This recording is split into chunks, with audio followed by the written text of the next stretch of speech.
Hello. Leave that there so it doesn't interfere with the old volume. And we'll just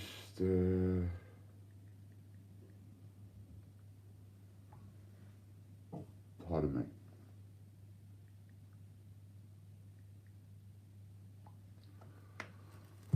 And we'll just sort of sit here for a moment,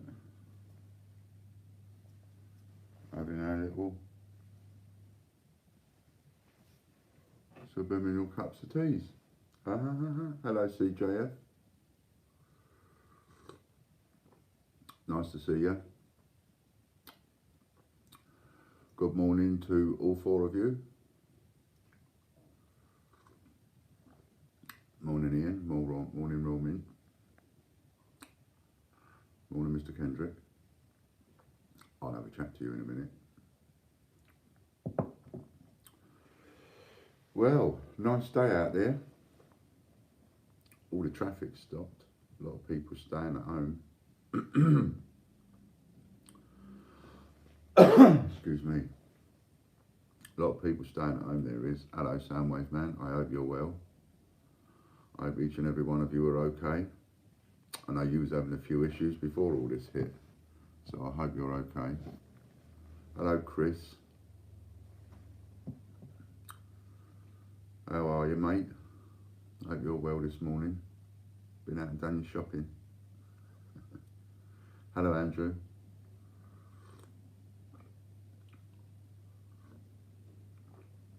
It's John. Hello John. How's your treatment going, mate? You doing all right?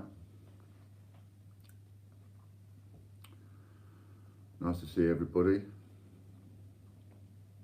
Makes a change in the day, doesn't it? Just sort of pop in, say hello. Hello Angela. Shopping 2 days a week now. We did our first one online last night. I got an email from Sainsbury's telling me that I'd been added to their vulnerable list so I could make one order a week. So we made a shopping order last night, so we'll see how that goes. That's supposed to come on Friday. And there's Judith. Hello Judith, my love. And Popcorn. Hello Popcorn. And Nanny Sue. And there's Angela. Oh yes, Angela. I've said hello to Angela. So everybody's in. Look at that, 13 people in. Lovely jubbly. Bit of subliminals. Hope everybody's got their own cups of teas. Have you got your cups of tea? Are you ready?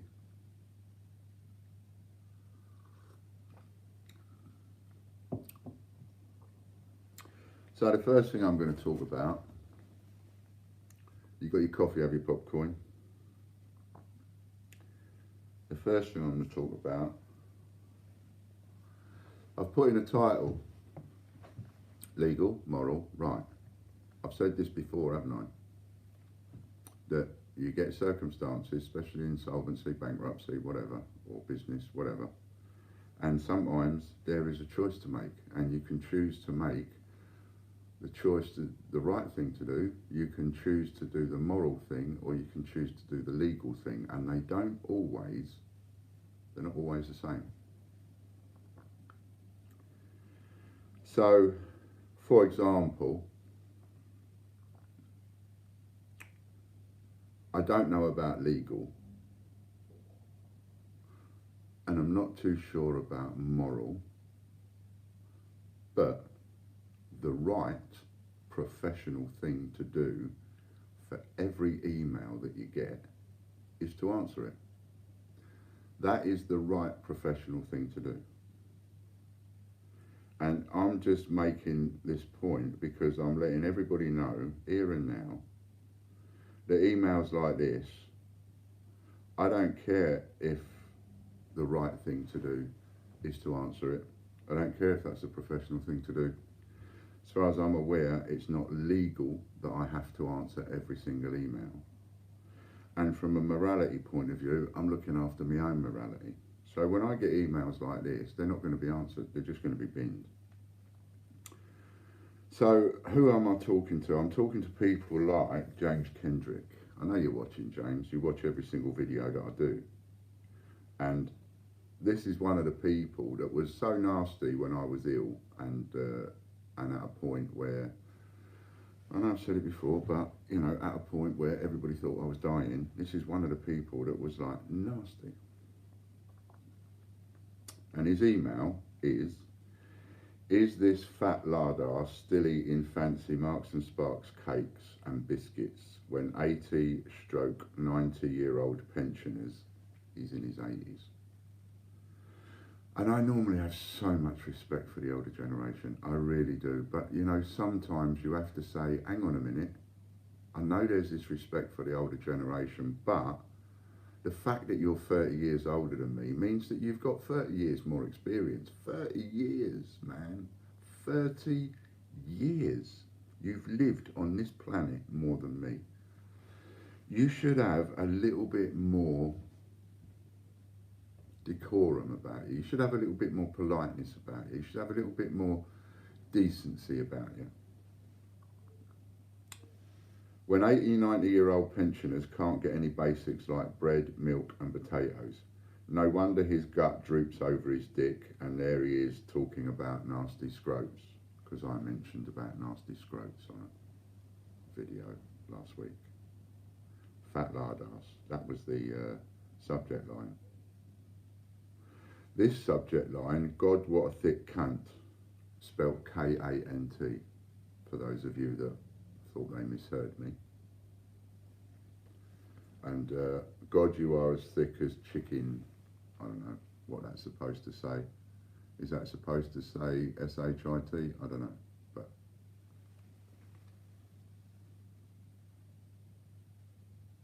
then I get another one.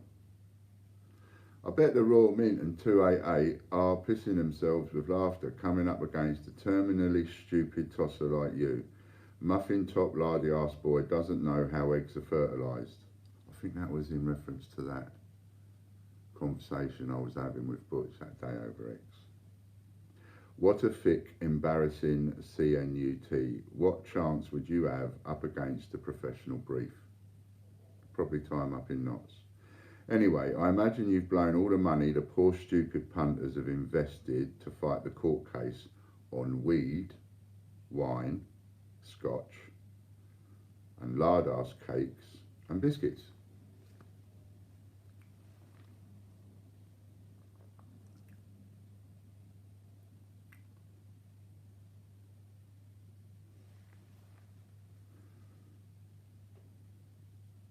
Not quite content with that. He sends me that one again, which is the one about calling me a lard-ass and all the rest of it. He sent it again. I don't want to send it twice. Another one bites the dust. Go and lock yourself away in a dark padded room with loads of single malt and skunk, not the ones 3Hutch has. And think about, I don't know what you meant by that. And think about your stupidity.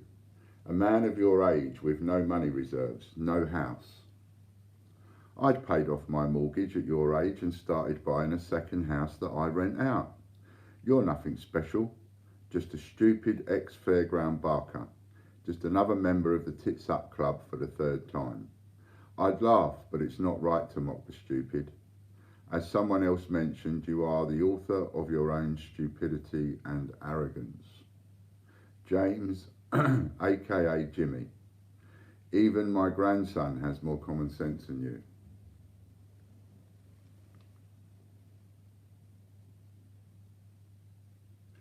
You know, I'm only holding it up to the screen so you know that I'm not just, you know, giving you a load of old waffle.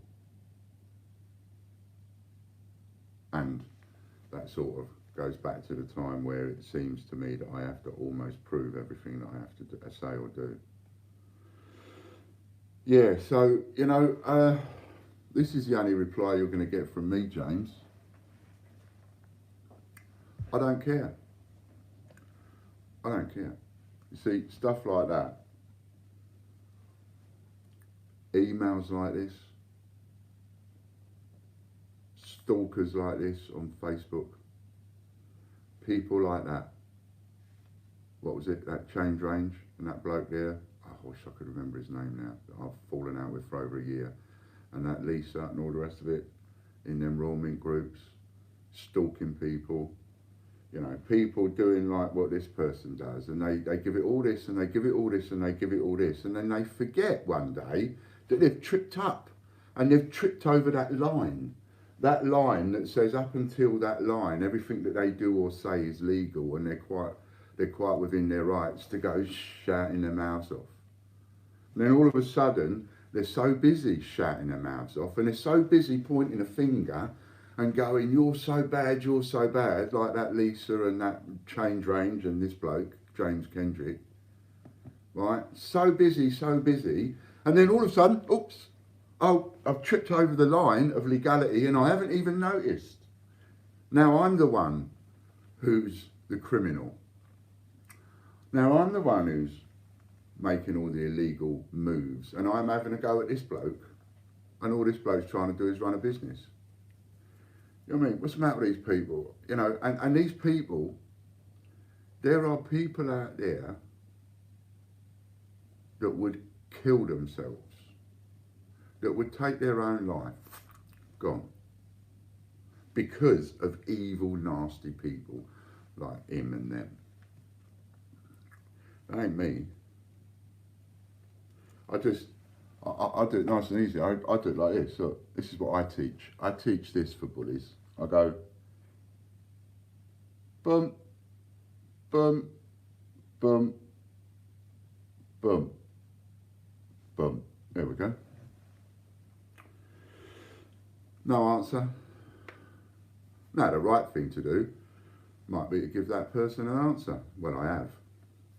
But I couldn't give a monkeys. This is one of those areas that I've walked into where I actually don't care. Me personally, Ian Lambert, human being, I do not give a rat's ass whether my action right there on this video right now is legal, moral or right. I actually don't care. If I've just done something illegal, I don't care. And I would, to my own embarrassment, stand up there in a courthouse and say that to the judge. I'm sorry, I don't care. Well, that was out of order and I wasn't putting up with that. So I don't care. Find me, do what you like, I don't care. Not having that. Might be immoral what I've just done, don't care.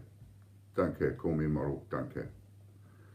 So these, you know, now, I mention this because it leads me into something else, as usual, but I just want people to know, I want people to know that watch these videos and don't comment.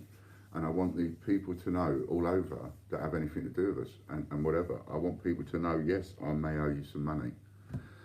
And this guy, actually, as far as I'm aware, we don't owe you a single penny because we've dealt with your nasty emails over and over and over again. And John assures me that you were refunded through the bank. So if you've missed that, because you haven't noticed it, because you've been too busy doing this, instead of looking at your, it's not my fault.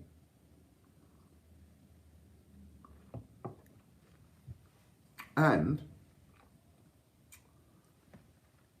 even if by some remote possibility John is wrong in some way because he's made a mistake, having a go at me like that, why would you have a go at me like that? Why are you not just replying to John and saying to John, look, I haven't been refunded and let's talk about this?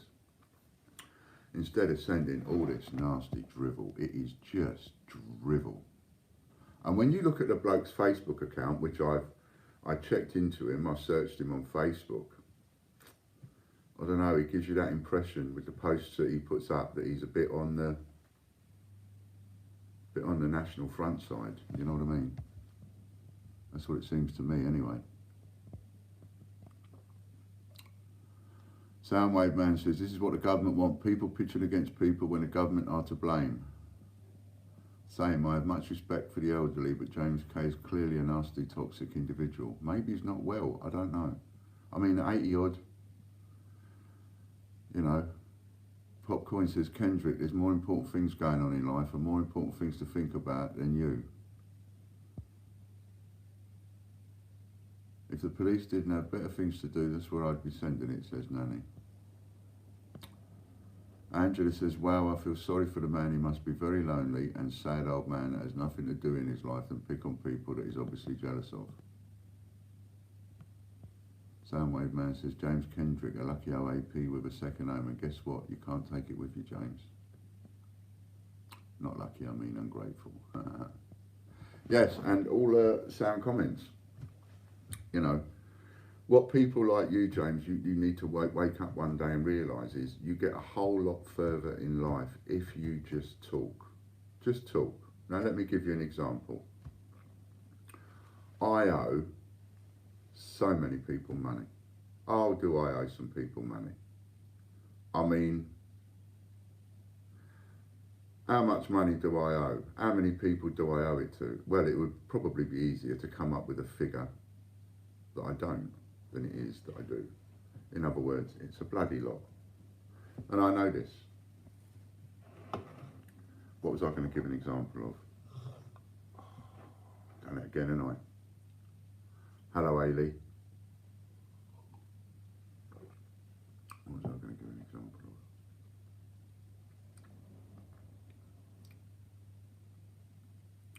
What did Bob Hoskins say?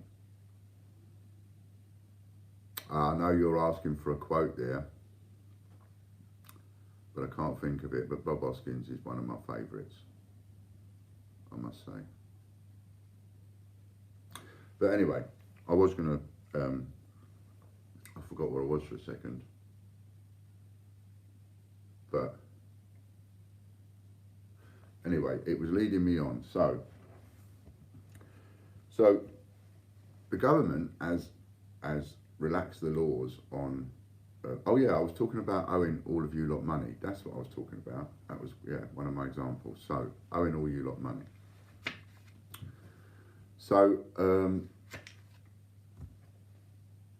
so I owe all of you lot money. I know that. Well, not all of you, but most of you money. Now, there's a couple of ways of dealing with this. There's a legal way. There's a right way. There's a moral way. And up until a few days ago, the legal way is to just stop. Everything stops. It gets put all over there into the corner, and then it all gets gone through page by page by page, line by line, name by name, figure by figure, all added up, what the debts are, who they are, everything. That's how it's done legally. That's the legal stance. Can't do anything about that. That's the legal stance. However, to build in safeguards to make sure that directors of companies and owners of companies like me don't come in and just rake the arse out of all the money and take all the money and do things like buy myself a sports car or a Stradivarius, guitar, violin, whatever it is, or a boat or a whatever, right? Or a solid gold wheelchair or whatever. So there's rules in place to make sure that, you know, you're supposed to act properly, do the best that you can, do everything you can legally to make your business work, etc., etc., and not do anything knowingly wrong. There are rules in place for all of that. Now, all of a sudden, those rules have been relaxed. So, and I'm gonna explain to you. I'm going to explain to you in layman's terms, because you will have heard this on the news the same as I have, and I've had some of you contacting me going, Ian, does this affect you? Well, it does, and it doesn't. Mainly what they're talking about, first of all, for insolvencies and one thing or another, is directors and limited companies and businesses in that sense, which we're not. I'm a sole trader. I never went down the limited company route. Nearly, but didn't. So what they're talking about mostly at the moment is for limited companies, that kind of thing. But the important thing about the rule that they've relaxed is that they have relaxed the very serious rule about the limitations and personal liabilities of the directors. Now, I know a lot of you don't understand what that really means. So that's why I'm explaining it now in layman's terms. So in layman's terms, before they relaxed the rules, if I'd have gone out and bought myself a, I drive a Safira, by the way, and our Safira is about 4 or 5 years old, 6 years old, somewhere in that region, right? A new Zafira is 25 grand-ish. So supposing I'd gone out before they'd made this announcement last week, I'd gone out and bought myself a brand spanking new 25 grand car, and I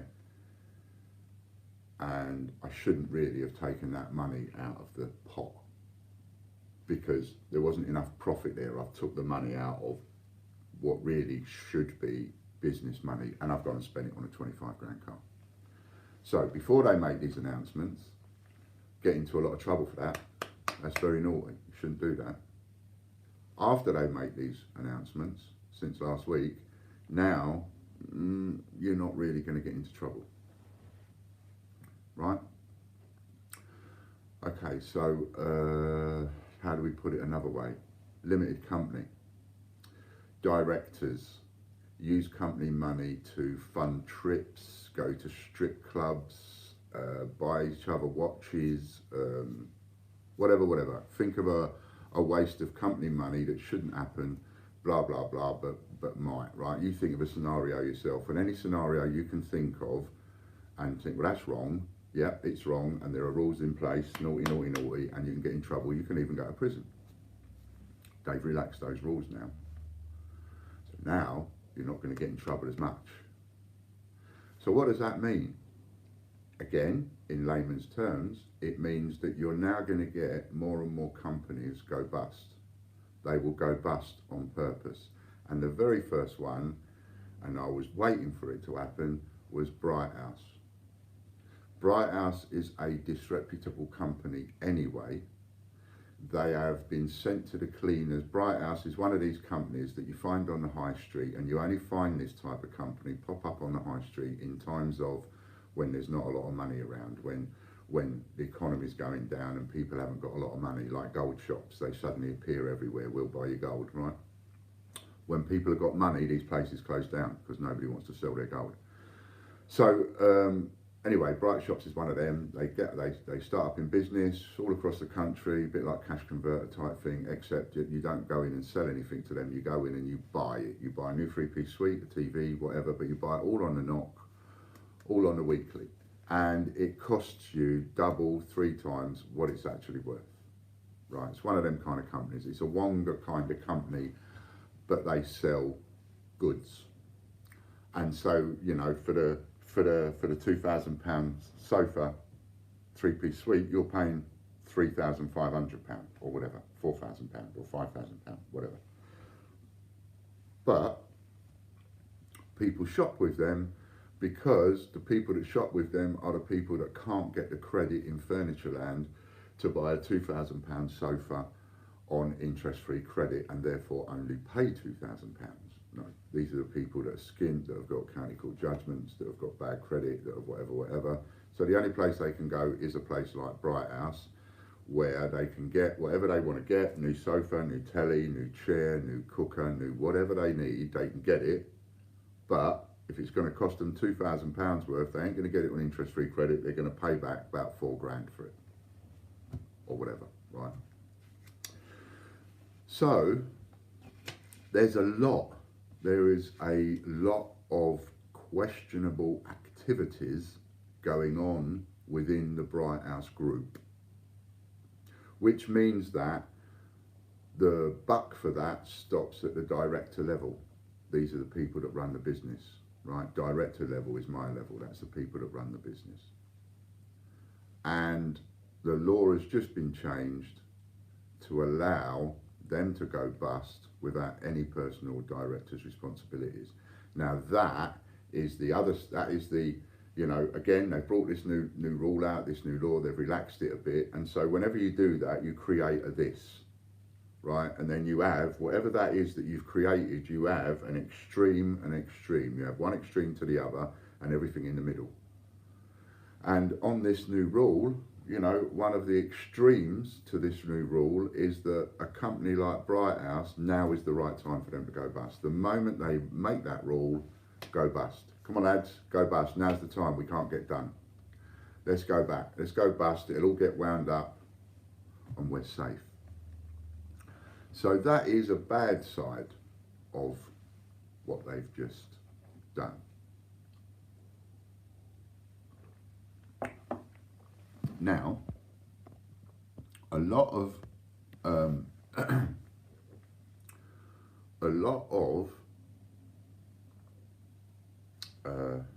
what was I going to say?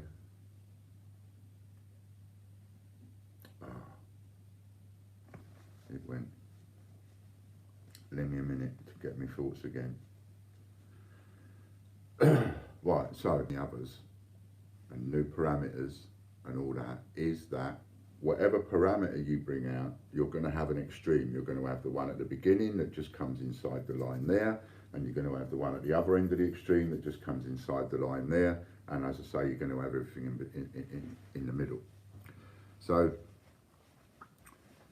essentially, every single one of these new rules and whatevers is open to interpretation, and it's open to various interpretations. And even now, daily, over the last couple of weeks, they argue these interpretations, if you watch it, on the House of Commons Live. The House of Commons is live every day, and every new rule that you hear them come out with at 5 o'clock, they've done that over the last few days in the House of Commons. That's where they're ratifying it, that's where they're arguing the points. That's where he says, right, we're going to make this rule, and then someone else will get up and say, well, hang on a minute, if you're making that, does that include this or does that include that? And they pick it to pieces, right? Excuse me. And then it eventually gets to wherever it gets to for the 5 o'clock briefing that day or the next day, and some of that, what's been done, comes out. So if you watch any of them Houses of Commons, you'll see them debating some of this. So, and open to interpretations, and there are people like the Bright House directors who will see and interpret exactly as I've just given it to you, take it as an easy way out and go for it, because they are now looking after number one, and they are now looking after them and theirs, which means they have to look after their wives, their children, their bank balances, their houses, their yachts, their cars, and all the rest of it, right? And so, boom, now's the right time to go liquidation. Now, I sort of see something a little bit, I see that from a personal level.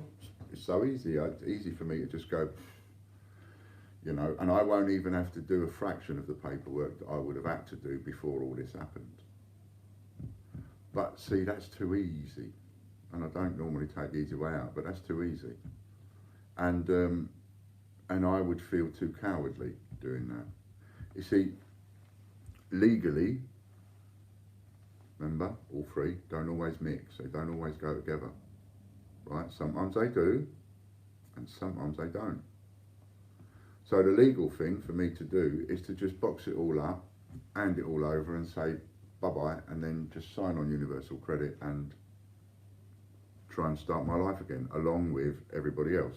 That is the legal thing for me to do, and not lose a moment's sleep over it. That's the legal thing for me to do, and go to bed every night and just not ever bother about it ever again. Never do another video, don't do anything, don't even bother, just start gardening and putting plants out the front and selling them. Going to a completely different line of business. That is 100% legal, and that doesn't exactly sit right with me. So you have a difference between what's legal, what's right, and what's moral. Now, before they made a change to the insolvency rules and therefore put up a section, a new section, that can have a couple of extremes, everything in between, and also be negotiated upon, and what was the word I used? Interpreted in a myriad of different ways. I'm looking at that. So I see, okay, what I could do is, I I could look at these rules a little bit differently, and I could look at these rules and interpret them as if a person wanted to try a little bit, if a person wanted to keep trying, then perhaps they'd be allowed to. I sort of see it a bit like that. I see it that if you make the wrong decision, which before would have been classed as illegal, like the Bright House boys, and you make that decision now, we won't slap you as much as what we would have done a week ago. So that led me to the idea of going, yesterday I'm going to take somebody and I'm going to try my best to take somebody every day and sort one of you out. Now, yesterday I picked on Judith, if you remember, and I said I'm going to try and sort Judith out. And me and Judith, we got talking yesterday and after the show, and we managed to come to an agreement, an arrangement, and I think Judith is on here now, so she'll be able to say. And we've come to an arrangement, and her parcel should be picked up today, because it said today, and delivered to her on Friday. And that's me and Judith clear. That's me and Judith square. Don't owe Judith a penny. That parcel sorts that out. I can do that because I've managed to do it by courier. So that's me and Judith square. What I'd like now is I'd like either Ailey or Nanny Sue to put a thumbs up. That's all. And then whichever one of them two puts a thumbs up, that's who I'm going to do next. I'm going to sort them out next. So whichever one of you is watching, better caught you on the up there, stick a thumbs up. Ailey, Nanny Sue, was you paying attention? Or was you watching the flipping Good Morning Britain? Yeah, not you, Popcoin. I didn't mention your name, Popcoin. You hang on a minute. I'm looking after the girls first. Okay, so we've got Nanny Sue there. Right, Ailey was in the background. So, and I'm not, before you say, all right, start taking a list, make a list, put me on it. No, I'm not doing that. I'm not going to do that.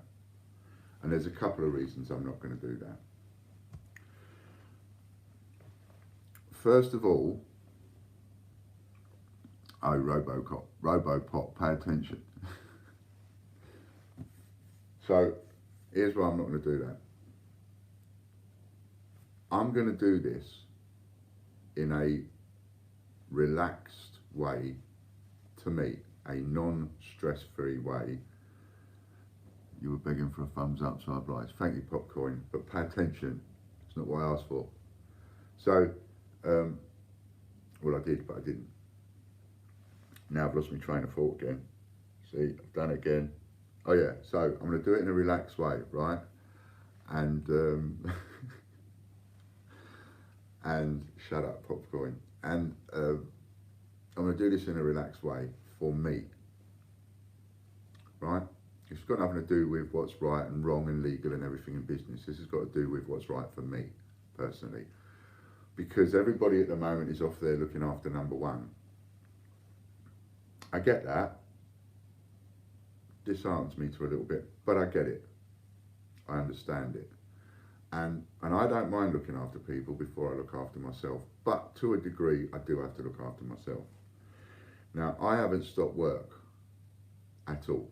Not at any point have I stopped work. Saturday, Sunday, every single day, I get up and I do work. I'm changing things around. As I showed you, more stuff has disappeared out of here. See, there was some other stuff there. It's gone. So I've got a complete business to reorganise, to change, to adapt, to evolve, to morph, to go bust, to wind up. Don't know yet where anything's going to go, and don't know yet what's going to happen, etc. But what I do know is that the rules have been relaxed. And because the rules have been relaxed, I think I can do the moral thing, which previously would be considered to be an illegal thing. Now, the reason why this would be considered to be illegal is because it would be, I just made yesterday Judith a preferential creditor. That's what I've done. That is the result of the decisions that I've made. By satisfying Judith, I've made Judith a preferential creditor. And when I satisfy Nanny Sue, that makes Nanny Sue a preferential creditor. Now, before this crisis, that act alone is illegal. That act is illegal to the point where it could give me a prison sentence, could even give you a prison sentence, because you're not allowed to be a preferential creditor. I believe that because the rules have been relaxed, and because the people that I'm trying to sort out are just ordinary, lowly, if you like, members of the public, as opposed to trying to make the water board a preferential creditor, or trying to make MNI a preferential creditor, or HMRC a preferential creditor. I don't suppose they'll like it, but before, the act of making somebody a preferential creditor is absolutely bang illegal. You're not even allowed to, my wife, for example, has lent me money before now. If I go bankrupt, the law says I have to put the debt that I owe her down on a bankruptcy. And you're not allowed to say, oh, yeah, love, later on, 6 months later, oh, yeah, love, here's a few quid back. Yeah, mum, yeah, bruv, whoever you borrowed it from. You're not allowed to do that. You're not allowed to pay them back, just like you're not allowed to pay back the electric board. You have to treat every single debt exactly the same. And the way that they treat every single debt the same is you take £1 and then the official receiver would divide that up and say everybody gets 1 penny in the pound or whatever. So that when 500 quid comes in, the official receiver divvies it all up and he sends everybody a cheque for £1 or £1.50 or 20p or £5.60 or whatever it is. That's the way it's done. So under normal rules, to do what I've just done with Judith would be illegal. And to do what I'm about to do with Nanny Sue would also be illegal. And to do it with any one of you that I'm intending to do it with would also be illegal. So what I should have done was said this yesterday to Judith, because I need to give you the option. Now, I think we can get away with it. I think it's a bit of a stroke. It's what you'd call a bit of a stroke in business. I'm pulling a stroke. I'm pulling a fast one. I'm not put that in any other terms other than that. I am literally pulling a fast one. I'm pulling a fast one based on the rules that they've now bent themselves, and I'm using those rules to mine and your advantage. So I'm pulling a fast one. I'm exploiting what they've just put up for our benefit. Now I say our benefit because if I write a list down of people, then I've got to deal with all of those people one after the other, and it is then a bucket load of stress. I don't want a bucket load of stress. I don't want to look at a list. I don't want to get up in the morning and see a list. That's my selfishness. No. That will stress me out too much. I will worry about it too much. Whereas if I just take a person, like now, I'm taking Nanny, and Nanny, you can say, I should have given Judith the option yesterday, but I imagine she would say no, send it to me anyway. But you have the option of saying no, pass me over, because I don't want to take the risk.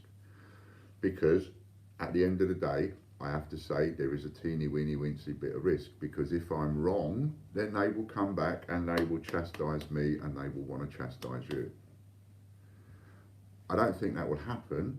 I think what will happen is, in the grand scheme of things, with so many businesses going bust and so much paperwork and one thing and another, I just think they will, even if they think what I'm doing is wrong, I think they're liable to just give me a slap on the wrist, if anything. I could go to prison for it, and I'm prepared for that. But that would be the worst case scenario. Absolute worst case scenario is I get done for making people preferential creditors and I go to prison.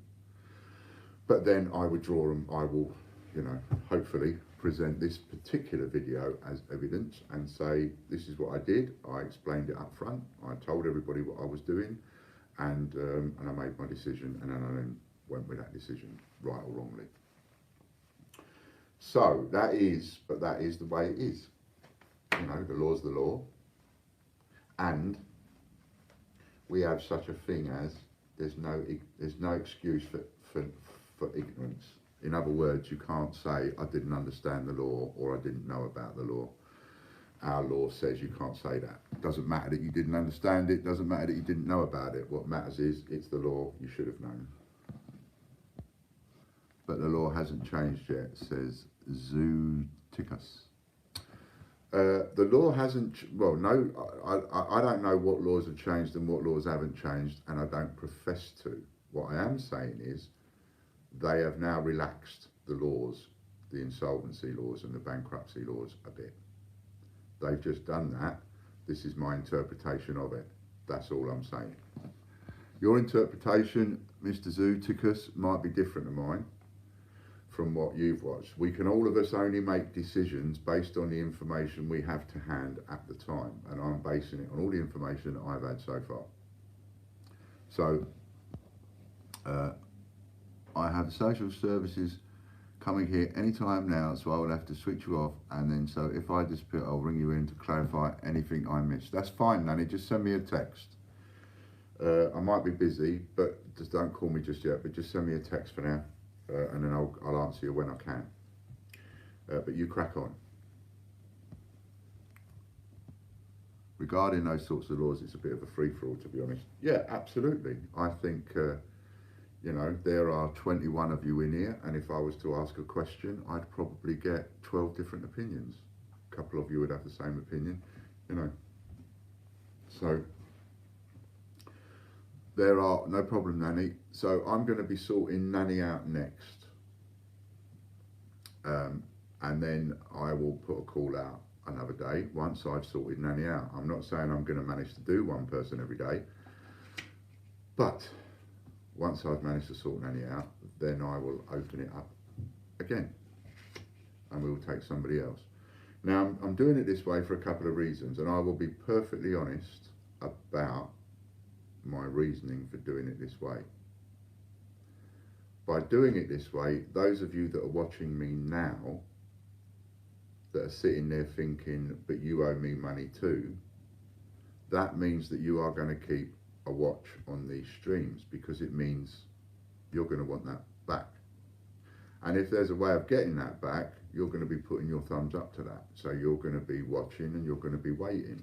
Now, it may be that when you get it, and you don't come back to the stream again. Yeah, okay, I get that that's a possibility. But for the moment, it keeps people watching the stream, which is good. It gets the word out, which is good. And other people that aren't necessarily watching the stream, that I might owe money to, may start now coming into the streams themselves. That sounds like I'm blackmailing people to come into the stream. It's not. It's about, if I take a certain action, that might happen, and that might happen. If I take a different course of action, that's going to happen and that's going to happen. For example, if I take a course of action of, I will just pick names at random and start dealing with those people, and those people are not the people that are watching the streams, then the people that are watching the streams are going to say, but we're here every day, I'm here every day, and you ain't sorting me out. No, that's out of order. So I will be offending someone somewhere along the line. Don't matter what I do. And that's okay. I'm quite happy to offend a couple of people if that's what it takes in order to complete the job for the most part.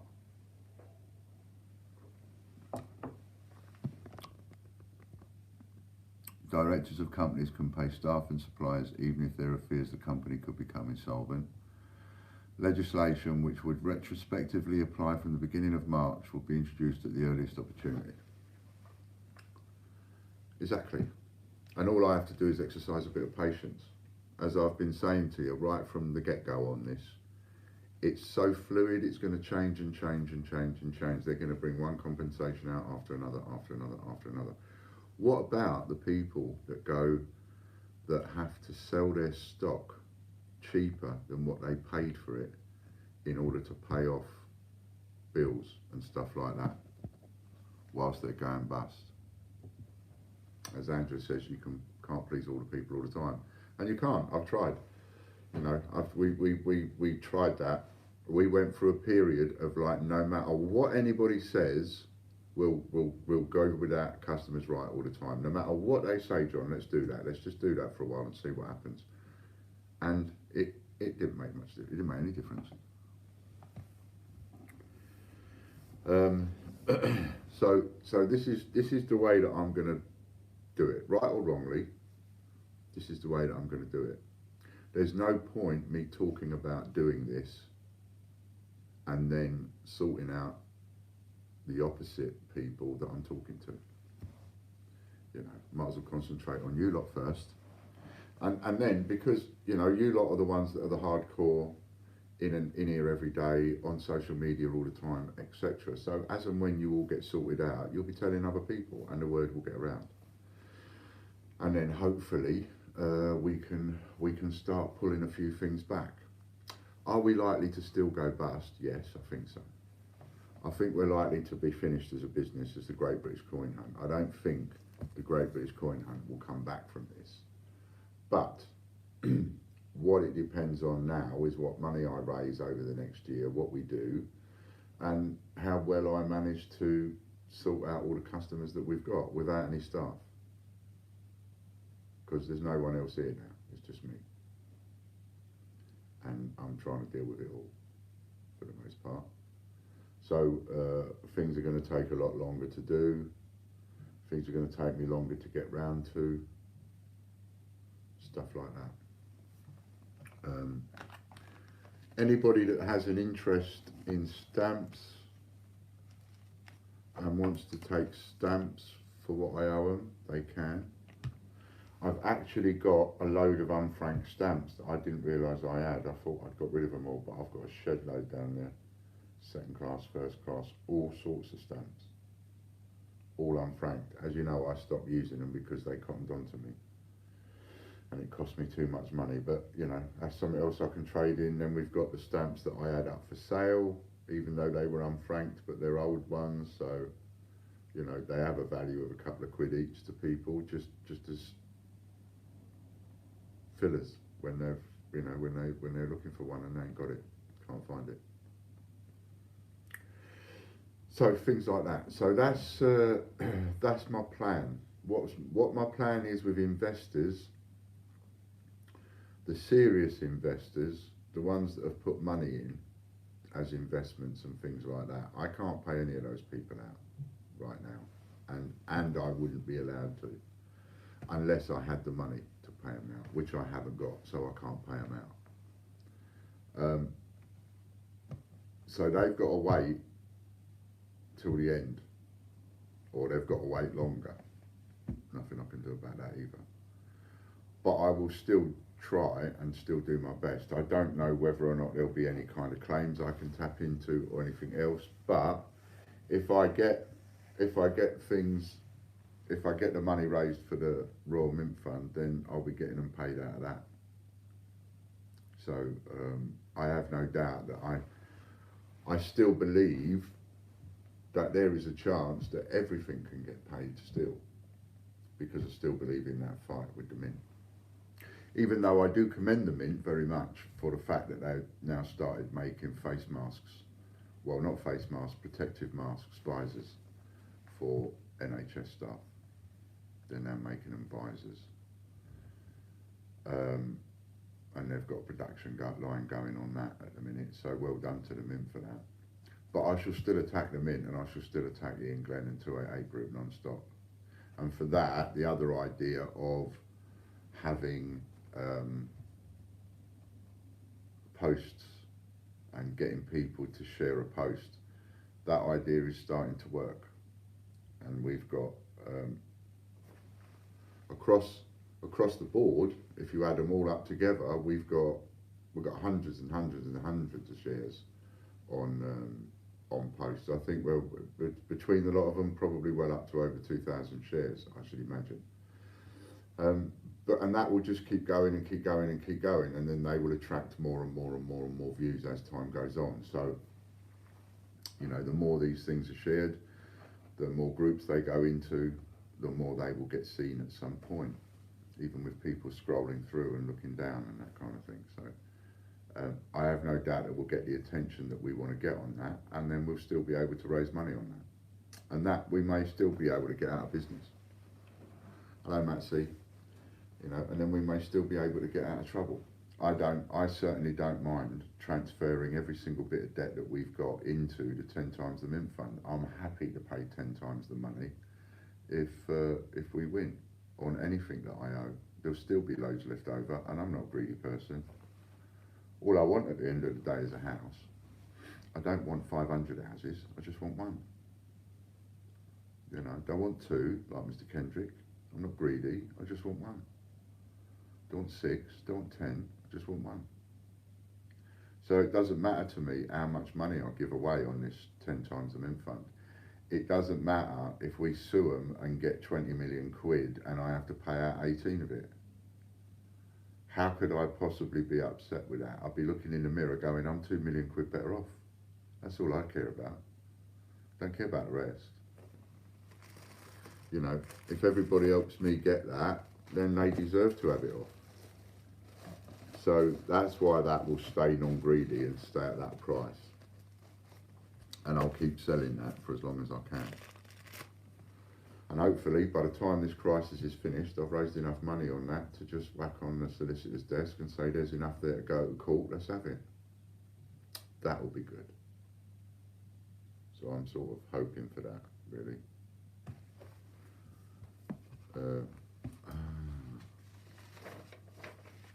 I forgot your paperwork, Judith. I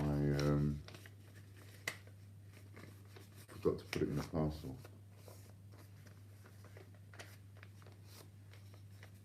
I know what I'll do.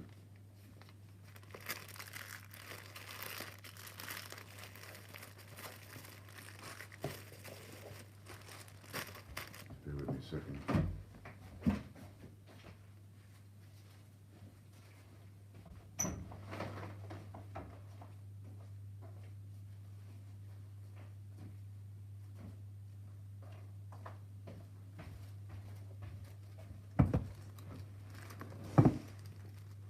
Right then, so Judith, there's a cash bag.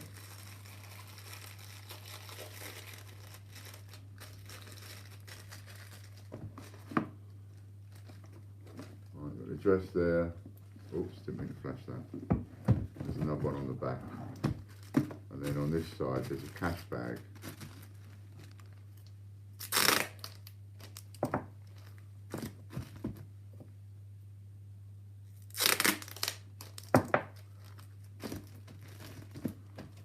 Right, bit of papers in there.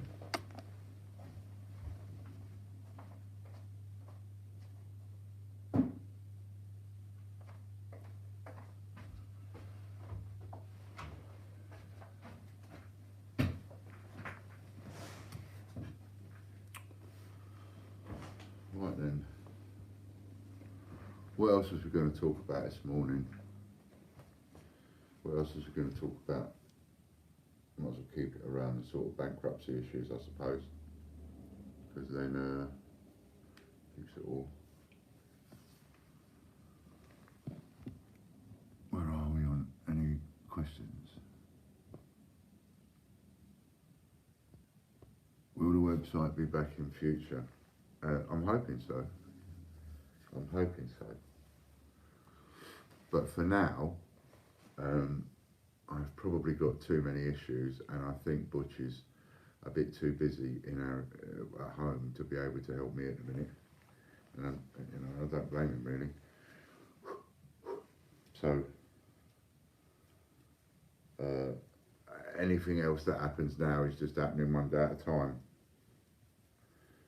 I've got somebody that's letting me put a couple of things on eBay to try and bring a little bit of money in.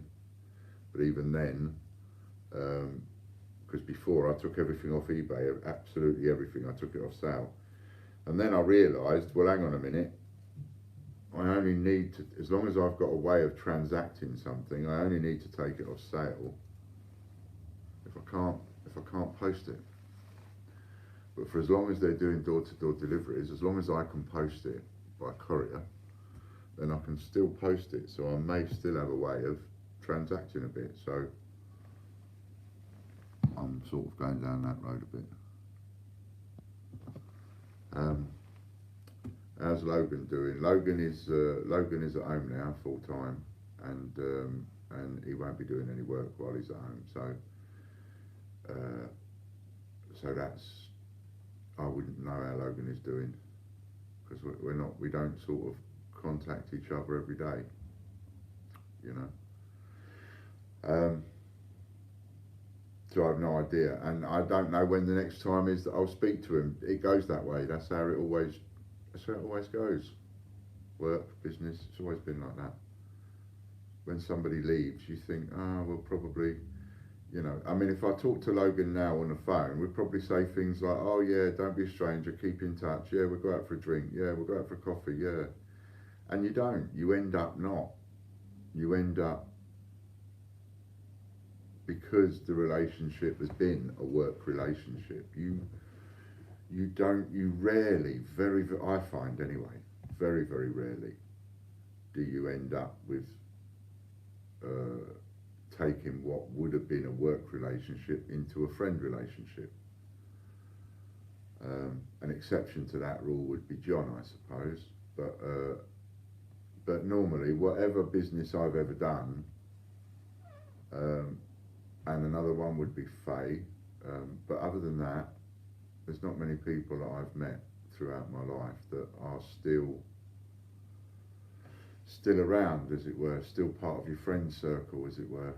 You know, there's a few, but not that many. So I don't know, I have to see. As far as I know, he's doing okay, which is good.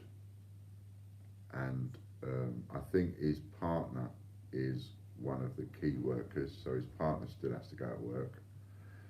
But I can't say 100%. As far as I know, Kelly's okay. I saw a post of hers on Facebook, and she was out doing a bit of shopping with her partner, with a couple of masks on. Sale of masks, eh? I mean, how does a place like China, that has 1.1 or something like that, 1.5, 1.5 billion people. There's only 70 million here in the UK. There's like 300 million tops in America, people, and there's 1.5 billion or something like that in China. So how does a country accidentally set off a virus that travels around its own country and travels around the entire world, and yet they don't have a problem getting hold of masks? And neither does Japan. And neither does South Korea or North Korea even. They don't have trouble getting masks in these countries. Why don't they have trouble getting masks, do you think? I mean, you know, I'm only looking at it from my own sort of layman's logical mind. Why? Well, that would tell me that they've probably, if they've spent a fortune making bullets and bombs, they've also spent a fortune on healthcare and masks and all that kind of stuff, because they've got the production. Otherwise, how do they get the masks to all them people? And yet here we are, bearing in mind that it was the NHS that actually developed the test, the first test, the one that says whether you've got it or not. It's the NHS that developed that test. And yet there are more people around the world using that test than there are in this country. Even though we developed it, we haven't got it.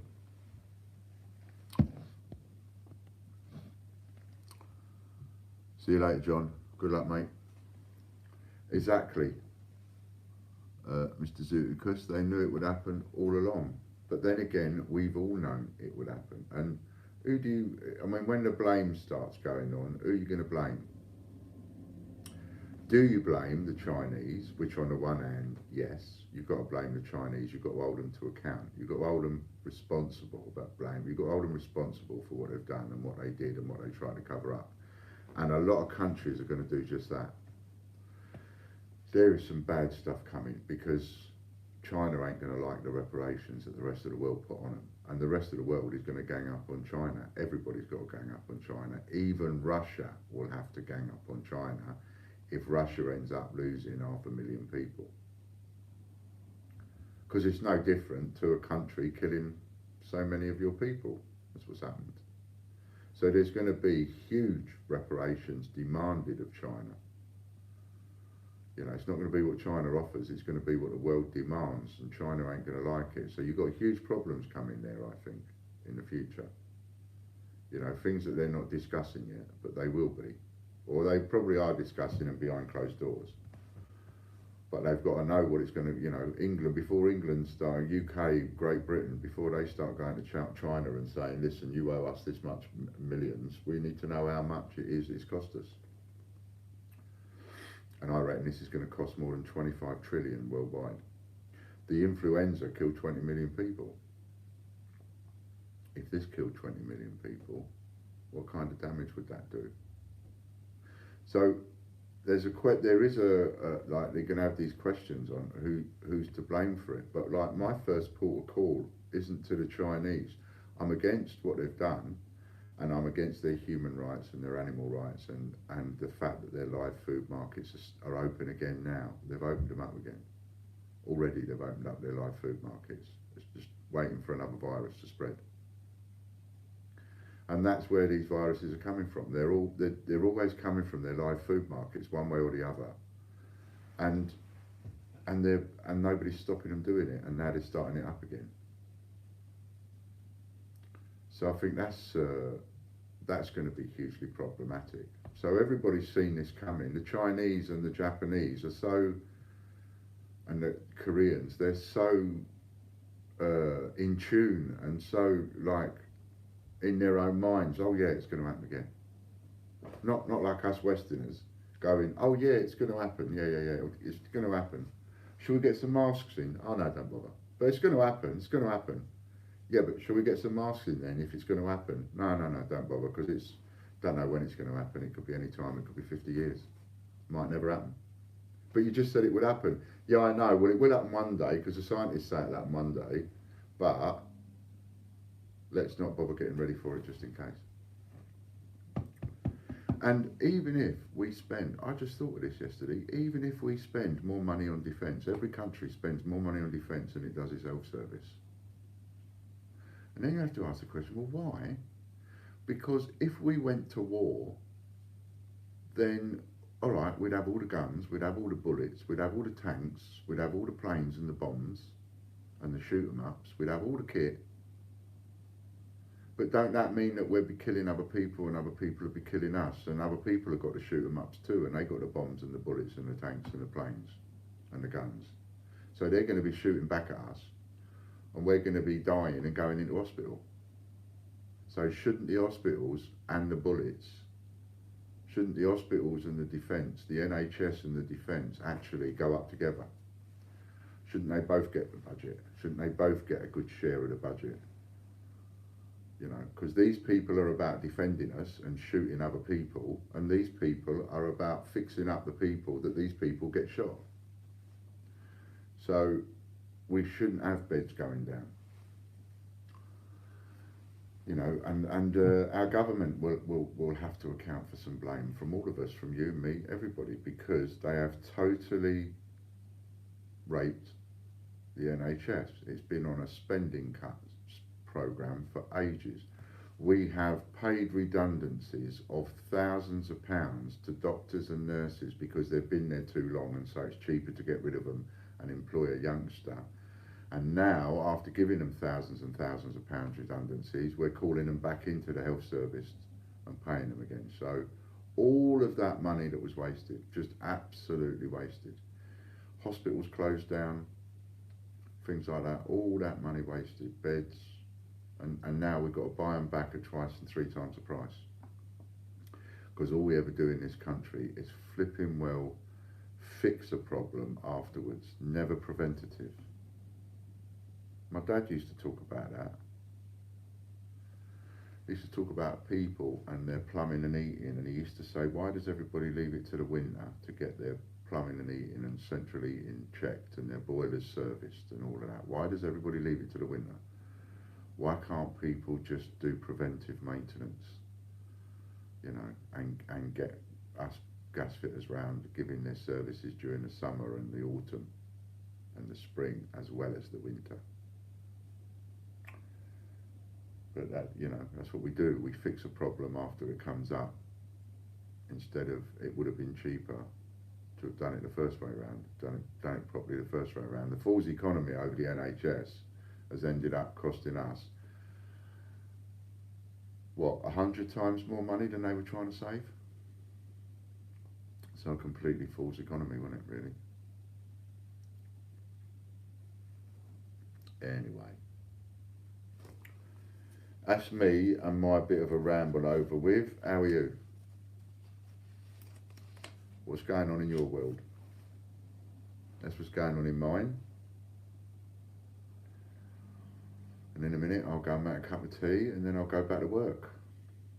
I can't believe I'm working every day. Every day I'm working. And the funny thing is, I might end up being one of those self-employed people that can't get any money. And I've still got to work every day. Couldn't imagine just leaving everything for a year or 6 months and not doing anything. It's all got to be tidied up. Everything's got to be tidied away. Shame. I feel quite sad, actually. I look around, see the empty chairs. It's quiet in here. It's never been so quiet in here. I miss not having Kelly here. I miss not having John and Logan here. Pardon me. There are so many aspects to it I do quite miss. I miss the change sorting. And even then, I don't know if I'd do it now. I certainly wouldn't do it without gloves. Since when did the government care about the homelessness? There's something going on. I don't trust the government or any government. Something's up. I'm not quite changing the batteries in pigeons, but still. Yeah. Yeah, I mean, when you consider that the homelessness and poverty has been fought against for so many years, right? For as long as I've been alive, those things have been fought against. And now all of a sudden, the money is there to fix all of these problems. Well, not fix all of them problems, but the money is there for this unlimited budget, whatever it needs to take care of the problem. And they couldn't do this with homelessness.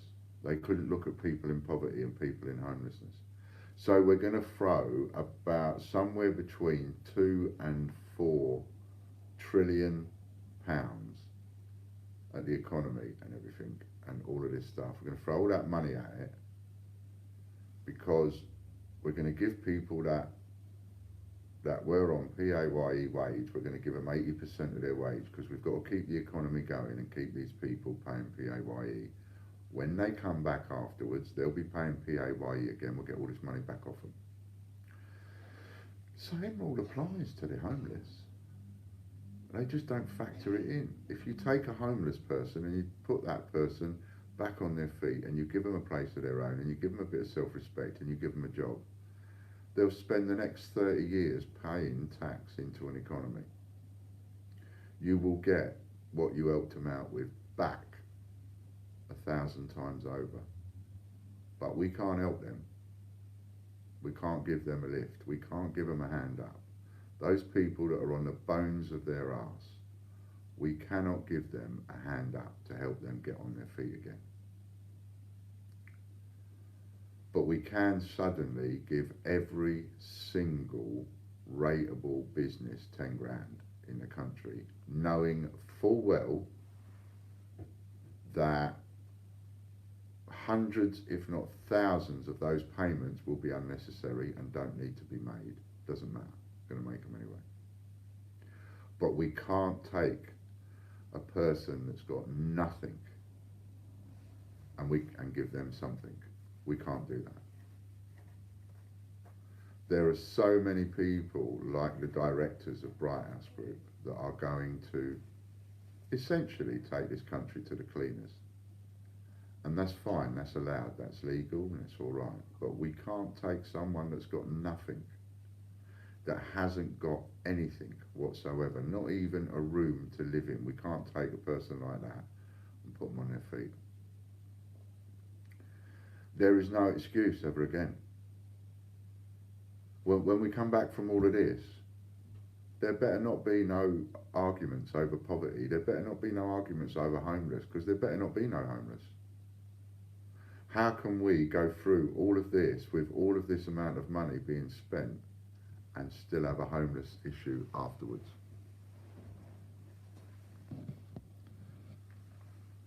If we went to war, we wouldn't survive because the healthcare wouldn't be available. As you say, we've bought the bullets, but we haven't bought the bandages. No, we've never put that much store into buying the bandages, have we? Except when the health service was invented, and for the first 20 years they probably poured so much into it and immediately turned it into the best health service in the world, and then when they started trying to run it like a business and selling off bits, putting the wrong people in power, well, there's it applies to some of these decisions, as it happens, that get made in government. There's a very well-known saying in amongst American service personnel. Why does it take something like this to help the homeless in the first place? I don't know, Angela, but wouldn't it be fantastic if it did? If it did actually take something like this to eradicate the homeless in this country, wouldn't that be marvellous? Wouldn't that be an absolute result at the end of all of this? Great Britain, the place with no homeless. Wouldn't that be marvellous? And yet, it wouldn't surprise me. We have more than 320,000 homeless on the streets at the moment. It wouldn't surprise me for that to double. I don't think we will look after. Which is why the government are leaving the weakest businesses to go to the wall. So all the self-employed people that started up their self-employment within the last year and therefore have no 3 years HMRC proof of taxes, those people can't claim the self-employed money. They have to claim universal credit. If you don't fall into any of the categories where you can get a grant, then you have to claim universal credit. So separating the wheat from the chaff is what's going to be going on in this country and worldwide, to be honest. It's survival of the fittest now, and you're going to be separating the wheat from the chaff. If you end up with 10 or 20 or 30 million people dead throughout the entire world, that is a big chunk of the population. I mean, it's small compared to 7 billion, but it's still big. It's still a lot. You know, I mean, losing 10% of your population would be us losing 7 or 8 million. And I always said I reckon we're going to lose between sort of between 5 and 7 million. I think between 5 and 8 million people in this country, because it wasn't stopped quick enough, and because they didn't bring the lockdown in quick enough, and because we've still got too many people on the front line. Yesterday I went out to Morrison's to get my prescription, and not a single person is wearing a mask. So the security guard standing outside the door with all the people walking past her is not wearing a mask. And although they say you've got this 1 metre distance, people assume just because there's a metre distance between you and me that we're safe. Well, not really. We could be 2 metres away, 3 metres away, but I'm downwind from you. Something comes out of here, if it goes downwind, it can travel quite quickly. So, you know, the metre thing only works in absolutely pristine still weather. It doesn't work in a wind. And we've got nothing but wind at the moment. So the security guard standing outside the shop, no mask.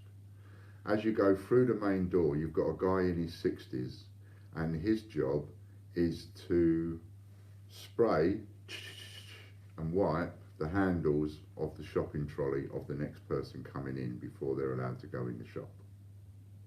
So first you go past the security guard, get in the shop, clean the trolley by a guy in his 60s with nothing more than a scarf around his face, right? So you've got someone who is the most vulnerable, according to statistics and our government, absolutely classed as the most vulnerable in our society for this illness, and there he is. You can't be any more on the front line than the second person that every person walks past. Every single person walks past this guy, and he's standing there in his own little bit doing this, and he is not 1 metre away from you when you walk past him.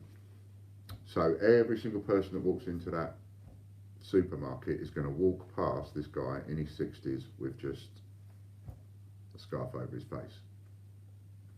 And then I walked into, so then I walk along the corridor and I go to the pharmacy. Not a single person in the pharmacy, this is a chemist for Christ's sake, not a single person in that pharmacy is wearing a mask or gloves. No mask, no gloves, because they've got none. They've got none. I mean, how can they not have any? They've got none. And this woman that's serving me is in her 50s or 60s. And I'm standing there. Oh, Chris, honestly, I'm standing there, I'm talking to this lady, and that's all I could think of was cannon fodder. That's it. All I could think of was what I was saying the other day about chucking all these expendable people in the front line. Let them go over there and take the bullets. And I started to cry there and then as I was talking to this woman. I found it really emotional. You know, I was looking around and I was looking at the people on the tills. Not a single person has got a pair of gloves on. Not a single person is wearing a mask. There is no way that those people can do their job at the till and not catch the virus or not have the virus come into contact with them. There is no way that can happen. There is so much metal touched by so many people, and they're all standing in front of you and you're touching stuff that they're touching. I was really worried about John because John's wife works filling the shelves, and his daughter also works in Morrison's. So his wife and his daughter both work in Morrison's. And I was really worried about him because I was thinking, well, it's all right you self-isolating at home and all of that business, but you've got 2 people in your household that are on the front line. They're just going to bring the virus back to the house and kill you. Simple as that. And but what they've done apparently is that Morrison's have said, they're one of the people that have said, if you have a member of your household that is one of the 1.5 million and is self-isolating, then you can go home on full pay, which is really nice. So that's like helped them out. But that's probably saved John's life, I think. I think without that action by Morrison's, I don't think John would survive this, because the 2 of them are on the front line. So it's almost, I mean, it's about as guaranteed gets that John is going to catch that and it will kill him. And so just a simple thing of them going, yeah, you can go and stay at home on full pay because John, that's probably saved John's life. So that's, you know, that's marvellous. But they're not talking enough about it, and they're dodging the questions put to them by the reporters. Every time the reporters put these questions to them, they dodge the questions, and they come back with the same regurgitated answers. They're not answering what they should be.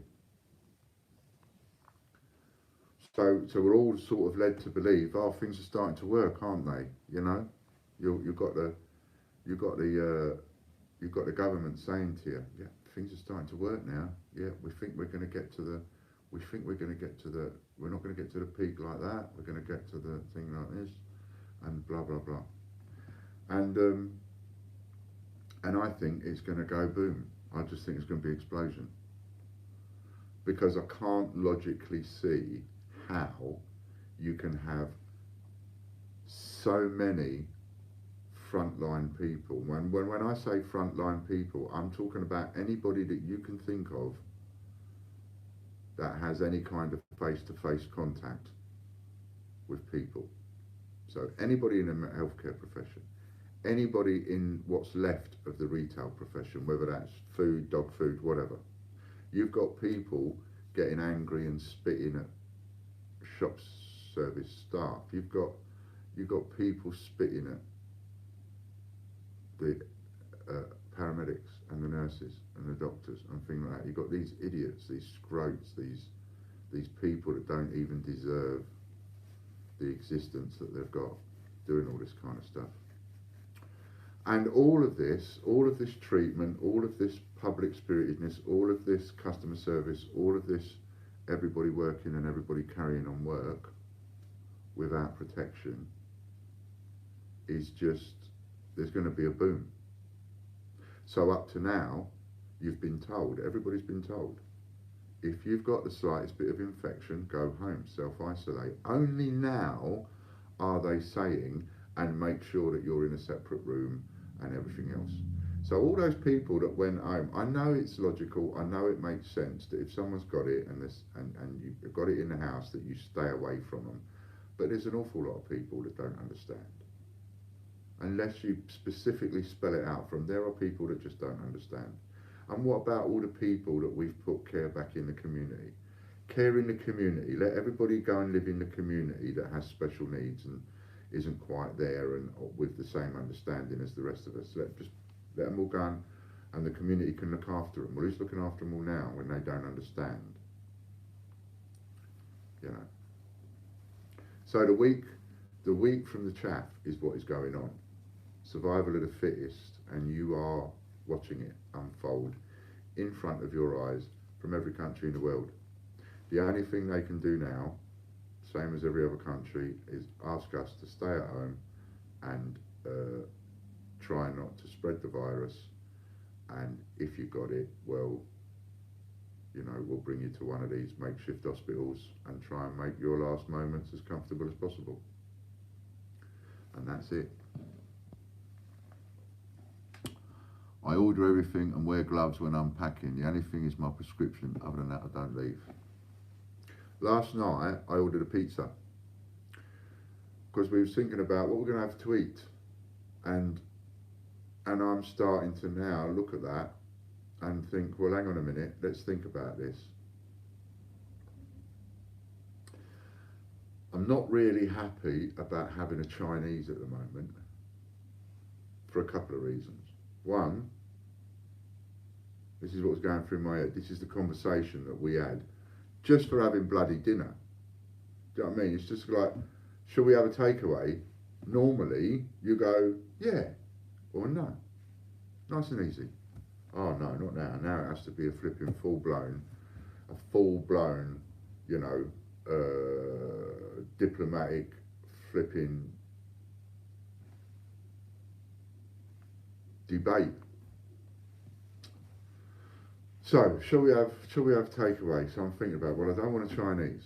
I don't want a Chinese because A, I'm wanting to take a personal stance over the live food and everything in China. And I know the people serving me Chinese locally and nothing to do with what's going on in China, but it is their culture.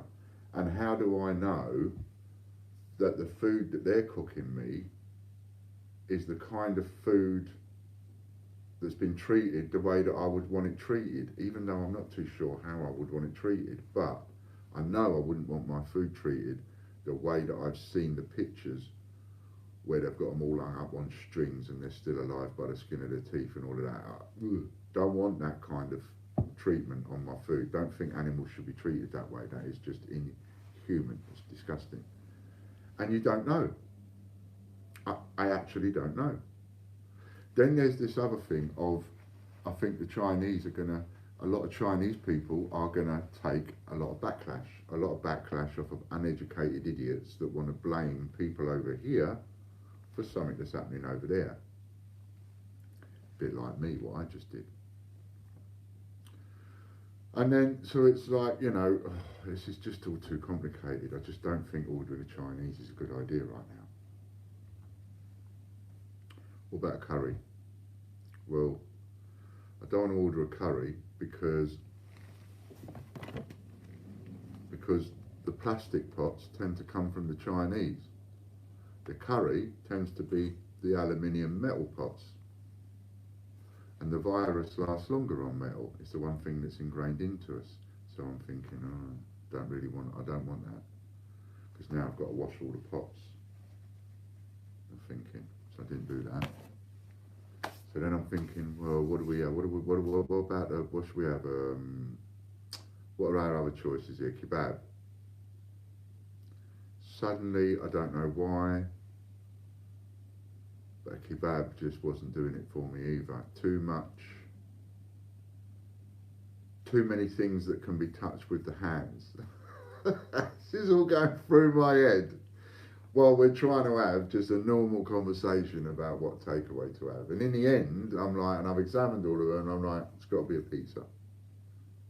And the reason for a pizza is because they wear gloves when they're making the pizza and they're putting all the toppings on. They no longer do that by hand. They do actually wear gloves to do it.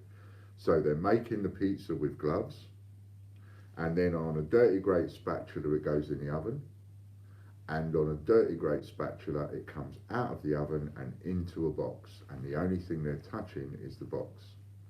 So that's what I settled on, was a pizza. And then when the pizza arrived, I then got a cloth and wiped all the boxes before opening the boxes to eat the pizza, and then tried really hard, and then washed my hands after I'd opened the boxes, and then washed my hands after I'd had my dinner. You know, how far do you take it? What extremes do you go to? How far are you thinking about it? Because yes, on the one hand, touching metal is the most dangerous because it lives on metal longer, apparently 12 hours. How long does it live on clothing? How long does it live on plastic? If somebody's got the virus and they're giving me my bottle of Coke that hasn't been opened, but it's still giving me my bottle of Coke with my pizza, and then I take that bottle of Coke off him, thank you very much. Could that be a transference of the virus just like that? Because maybe it doesn't have to be on plastic long, but it's just come out of his hand into my hand. So that ain't going to be long. So now, of course, depending on where that puts you in your head, it's like, well, now you've got to wash your hands and maybe even clothing or whatever after every interaction. How far do you take it? So like the courier knocking at the door, puts a parcel down on the doorstep, stands back, rings a bell, stands back. You open the door, get the parcel, bring it in. Man will do the beep or sign it for you, so you don't have to touch it. That's all very well. But he's just touched the parcel, and you've just touched the parcel, taking it off him. And on that parcel is cardboard, paper, plastic. So how long does the virus live on that? Because he's only just put it down on the floor, hasn't he?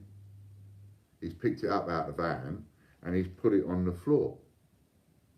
Because it would be a little bit irresponsible for us to assume that every single, just because you're a pizza delivery man, just because you're a courier, just because you work for the Royal Mail as a postman, you're not going to catch the virus. You're immune. No, it doesn't work like that. It touches everybody. It doesn't care. So therefore, delivery personnel will start going down like flies. because when the courier driver, who isn't wearing a pair of gloves, why would he not even have his own gloves on? I've got my own pair of gloves. I don't need a hospital pair of gloves. I go out, I put my gloves on. Courier driver comes to my house to pick up a parcel. I'll put the parcel on the floor and he thinks he's being safe. I'll step back. He will pick the parcel up and go and carry it and put it in his van. Now, unless he immediately hand sanitizes his hands and washes his hands, he's just touched the parcel within seconds of me touching it. 30 seconds, 60 seconds of me touching it. I could have the virus, he doesn't know. So couriers are going to catch it. They're going to catch it and then they're going to give it to the next person they deliver a parcel to. If that person is not careful and doesn't wash their parcel and take those kinds of precautions. Do you take precautions up to a certain degree there, but not bother with precautions over there? Where do you draw the line on these precautions? I mean, we have a personal debate going on with me and Fran over walking the dog. I would prefer not to take the dog out at all. And I get it that Fran sees that as cruel. It's like, no, that's cruel. We've got to take him out. We've got to let him have his little run around and stuff. We've got a big garden, but he's got to have his little run around and stuff. And I agree with that. I totally agree with her. She's absolutely right. But on the other hand, how far do you want to take it? Because what if he goes and licks a metal post that someone else has touched that's got the virus? What happens then if he gives me the virus when he comes licking at me and I haven't realised and didn't wash my hands? Whatever. It's so easy to transfer these things. Cats apparently can transfer the virus. So, you know, the cat won't get ill, but the cat won't get ill, but it will transfer the virus to you. And the cats are not kept indoors like dogs are. Cats are just let wherever you want. So with all the people on the front line, with all the people in the supermarkets and retail and anything you can think of, couriers, nurses, doctors, all of these people, we just had a consultant die. What a waste. What a waste. That man didn't need to die. He didn't need to die. All he needed to have was protective equipment, and he was one of the first, so he should have had it. You can't tell me that this virus kicked off in this country and we didn't have a single mask, a single store anywhere. They keep asking them the question, why are we so woefully inadequately supplied with all of this stock? And then you look at the amount of politicians that have had an unbelievable amount of money. And that's what the rules that have been set up are designed to do. It's to look after the people that have got the money. If you look at the new rules, if you look at what they're doing, apart from the 80% salary, which they've got to do, they've got no choice but to do that. You know, if you don't pay people to stay at home, then society will break down and you'll have people running through the streets with machetes. It's only the fact that we have a police force, we have an actual society and we have an army, etc., and it's all a democratic one, not a dictatorship, that stops all of that happening. Common decency and all the rest of it soon breaks down when society breaks down, and it only takes a week. One single week for it all to start going tits up. That's what I think anyway. That's why you're here. So there's a lot of that to come, and it bothers me. It bothers me a lot, it does. It bothers me an awful lot. All these people that are on the front line, that front line is going to explode. And then, when those people come off the front line, you've got to replace them all. It's a lot. So there we go. So there's a couple of thoughts that I've been having. I don't know I don't know if any of you have been thinking along the same lines as whatever. Don't know. But that's mine. Right. So, Stephen McManus. Have you, oh no, a minute, let's go back a bit. Have you heard about the rainbow in the window thing? No? Tell me about that. How do you know that the person who cooked your pizza wasn't carrying the virus? That's the thing you don't know. You don't know that the person, and that did come into my mind last night, Stephen. You don't know that the person cooking the virus, cooking the pizza, whether they've got the virus or not. But now I'm imagining that in my head, right? So I'm imagining the man in the kebab shop, cutting the kebab, putting the kebab in the pit of bread, getting the salad, putting it all in. If that man's got the virus, that whole production of that kebab, somewhere along that production line, in order to get that all in the kebab wrapped up, yeah, it's going to come off him and it's going to go on my food if he's got the virus. I cannot see the way that that whole production line of making a kebab goes into force and happens. If a person's got the virus, it's not going to get on that kebab. Can't see that. So that discounted the kebab for me. Gone. The reason for the Indian I gave you, and the reason for the Chinese I gave you. So where I am, down here, that only leaves me two options. One is Thai food, which is absolutely delicious. And the other is pizza. I ain't got no other options, really. And when I thought of it with a pizza, I thought, if the man with cooking the pizza, what if he's got the virus? And I'm imagining it in my head. And I'm thinking, well, he's got the blue gloves on, because I've seen him with the gloves on when they make the pizza. So they're making it with gloves on. Even if he's got the virus, he's using the gloves. Then the pizza goes in the oven. So if there is any virus on that pizza, that oven is going to kill it. And when it comes out, he's half a metre away from that with the spatula, and it comes straight out the oven and straight in a box. To me, that's got to be the safest. To me, that's got to be the safest of the lot. Even though I prefer Thai food over pizza any day of the week. To me, elementary, pizza has to be the safest from a takeaway point of view. All the others come with too many interactions. They come with too many bits and pieces for my liking. There's too many things that have got to be done and touched and one thing and another, and they don't all wear gloves. But when you go to a Domino's pizza, it is standard. They have to have gloves on. So at least I know I'm safe there. So that's where I am on that one. Popcoin says, Ian, I am dark skinned as you know. I didn't know that. I've now got white hands. I've never ever washed them so much in my life. I didn't know you was dark skinned. Didn't know that at all. Maybe you told me one day and I forgot. But yeah, didn't realise that. Because when I talk to you, this is going to sound really bad. I don't know what I'm going to say now is going to sound really bad, because I come from that kind of an era, really. Talking to you on the phone, you sound white, which is I know is a totally non-PC comment to make. I know it's a really bad comment to make, because, you know, how does a dark-skinned person sound dark? Or how does, you know, it's stupid. But you get these mental pictures of people, don't you? You talk to someone, you get a mental picture of someone's age. Sometimes I'll be talking to somebody and I might get a mental picture of their age of sort of early 20s, and I think I'm talking to someone in their early 20s, and then I might meet them and find out they're 52, and I think, oh, that didn't go.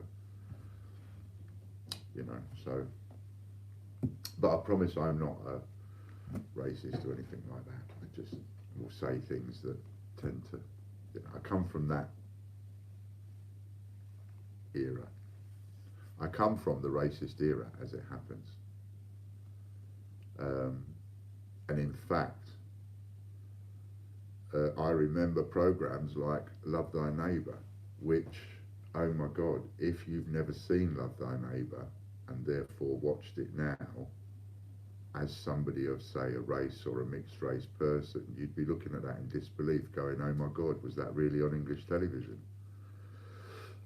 you know, 70s and all the rest of it. My brother's black, so we have mixed race in the family because my mum and dad are white. Um, I have two brothers, Russell and Nick. Russell, we both have the same dad, till he died, and my mum, me and Nick both had the same mum. Pardon me. So Nick was black, I'm white, and we had that sort of growing up in what would that be? 1970. I left in 76, 77. 76, 77 I left London, went to live with my dad before I then left school at 79. So it was around sort of 70 to 76, those years. Anyway, I don't know why I digress onto all of that. Oh yeah, because he was washing his hands. Yeah. And that sort of made me immediately think of those people that have got like dark hands, dark skin hands, and then you've got those white blotches, almost like somebody's dropped bits of bleach all over them, you know. And on one hand they're dark all over it, but then they have these white blotches. This must be an even harder thing for people with germ OCD to deal with, when normal life can seem so impossible for them to function in. Yeah, absolutely. I mean, I should imagine there are some people that this would just tip over the edge of whatever over the edge is. And there are some people that perhaps it might be a good thing and help them. But yeah, there's a lot of people going to need a lot of help and they ain't going to be able to get it. Domestic abuse through the roof. The next 12 months will have 10 times the domestic abuse incidents, 20 times than there was in the last year. Domestic abuse is going to go through the roof. Child abuse is going to go through the roof. There are now people pretending to be from companies that are doing testing, knocking at people's doors, then getting in and robbing them. What is wrong with people? Well, that's an easy one to answer, that is, Angela. See, the thing is, when it comes to robbery and taking what is not yours and taking it just because you want to take it, it's a lot easier, isn't it? It's a lot easier for some people. Why should they work? They can just go in and take it off of somebody else, and they've got no morals. These are the people that deserve Darwin Awards. These are the people that should not be allowed to procreate. They should not be allowed to sow their seeds. They should not be allowed to impregnate women, and if they're women, they should not be allowed to be impregnated by a man, either or. They should have their reproductive organs cut out, stripped out, taken out, dented out with a spoon if necessary, but they should not be allowed to procreate and have children. They need to be the end of their line. Apparently people are putting images of rainbows in their windows as a sign of hope and support for NHS staff. Oh, that's nice. Dad from Sunderland, mum from Belize. Belize, where's Belize? Belize. Is that more European than black, as it were? So I don't know where Belize is without looking it up. I'm guessing it's Europe as opposed to sort of Afrikaan or Africa or West Indies or anything like that. Belize sounds more like something near Poland or Russia or wherever. Whereabouts is it? Or I'm going to make myself look a complete tit like I did the other thing. Oh, it was where I said it wasn't African. African American, British, Honduras, Brazil, Mexico. Oh, okay. So it's more, I'd say it's more America then, yeah, at the bottom of there, gotcha. Andrew, imagine that OCD at its worst, she didn't leave the house in the first place. Yeah. I mean, there are people that are agoraphobic that will be staying at home anyway, that have got used to living like this. It's a change for a lot of people, and I think personally I'll be all right. I can only speak for myself. I can't speak for anybody else, but I think I'll be all right. I think Fran will be all right because we have some experience of this. Not a year, both locked up, but we have experience of spending a year or two together, as in day and night. We have that experience. And we have the experience of my illness and so on, so it's not going to be as hard, I don't think. It's probably the hardest thing for me to do is to come on here every day and talk to you for 2 hours. That's the most difficult thing for me to do in my entire day. Because sometimes I come on here and I think, what am I going to talk about? What am I going to say? Whereas everything else is reasonably easy because that's what I'm used to. My entire life has been spent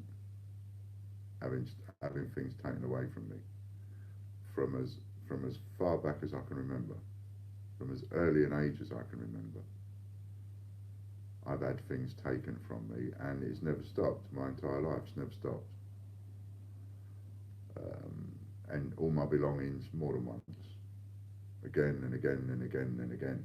You know, I mean, imagine all your stuff gone, anything that you own gone, everything gone, to the clothes, to the point of even your clothes and underpants and socks and the little bits of trinkets in your cupboard drawers and all the things you get, like the mess that you get, very messful, you know. Let's see that bookcase over in the corner with all the little bitses and bobses, you know, like everybody's got in their house, like you've got in your house, bitses and bobses here and bitses and bobses there. Imagine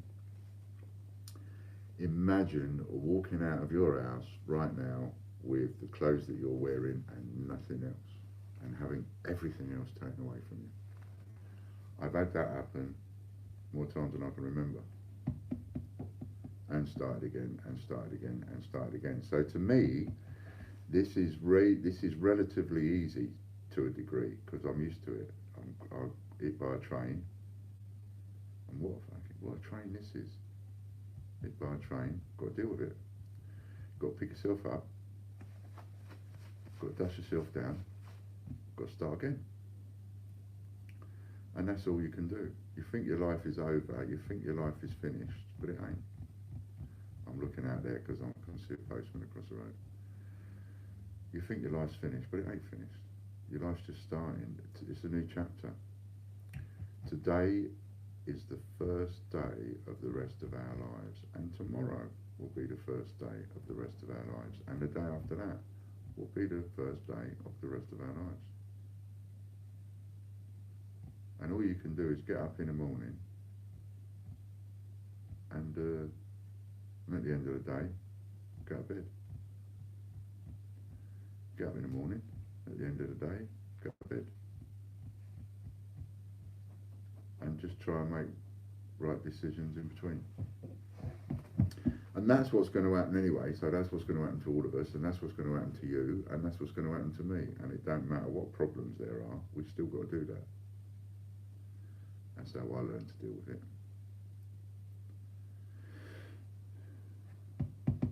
But there we go, that's just me. That's me making sense of it in my own mind and dealing with it in my own mind. And we've probably, there we go, look at that. Where are we? 110 minutes, what's that? That's 2 hours nearly, isn't it? So, have you had fun? Have I cheered you up? Hey, have I cheered you up? Have I put a smile on your face? Have I made you all happy again? Has coming in and seeing Uncle Ian made you all happy? Cheerful? You could just sit there looking handsome, Uncle Ian. That's it. That's what I try and do. I try and get here presentables. Did you notice? I even got the scissors out and I cut the stragglers, look. See? No stragglers. Did that for you, I did. Did that just for you, I did. Make myself look all handsome, sexy. Look. See? I mean, it's a good job I can't go out. I can't tell you how difficult life is sometimes being the object of women's desires. I mean, going out and just getting accosted everywhere I go, you know. So I have to stay in most of the time for my own safety.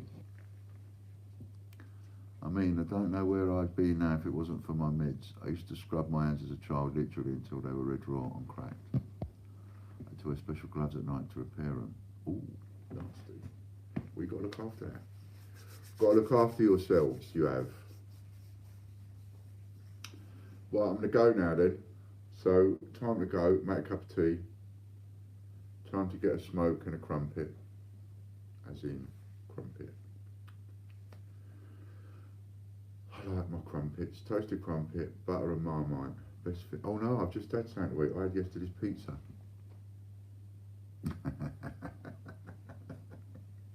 Fran thinks I'm a nutcase at the best of times. So there we are. Right. I'll see you tomorrow. Anybody wants to come over and join the VIP Supporters Club, please do. I don't know if Chris, if you've got a link for that by any chance. Thanks for popping in and seeing us. Thank you, Chris, very much just for being there. Thank you, Popcoin. Thank you, Soundwave Man, and Angela, and Nanny, and Judith, and everybody else I haven't mentioned. And I'll see you tomorrow. Give us a thumbs up if you're before you go. And there it is.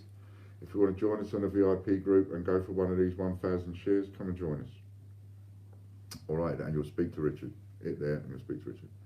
All right then. Thanks a lot, very, very, very, very much. And lots of love from my bucket. Thank you, Jason, very much.